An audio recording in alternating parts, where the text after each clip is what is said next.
વલસાડ જિલ્લામાં પણ સાર્વત્રિક મેઘમહેર જોવા મળી રહી છે। વલસાડથી આ સમાચાર મળી રહ્યા છે, જ્યાં જિલ્લાભરમાં સાર્વત્રિક મેઘો મહેરબાન થયો છે। મધુબન ડેમમાં પાણીની આવકમાં સતત વધારો જોવા મળી રહ્યો છે। પાણીની આવક થતા ડેમના 8 દરવાજા ખોલી દેવાયા છે। 50,000 ક્યુસેક પાણી દમણગંગા નદીમાં છોડાયું। પાણી છોડાતા દમણગંગા નદી તોફાની સ્વરૂપે જોવા મળી રહી છે।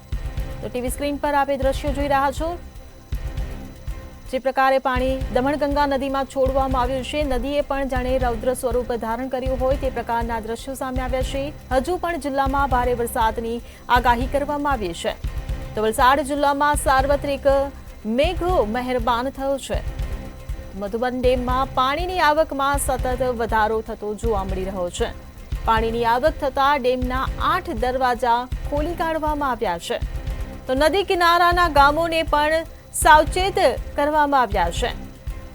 ત્યારે હજુ જિલ્લામાં ભારે વરસાદની પણ હવામાન વિભાગ દ્વારા આગાહી કરવામાં આવી છે। ત્યારે હાલ તો વલસાડ જિલ્લામાં સાર્વત્રિક મેઘમહેર જોવા મળી રહી છે। મધુબન ડેમમાં પાણીની આવકમાં સતત વધારો જોવા મળી રહ્યો છે।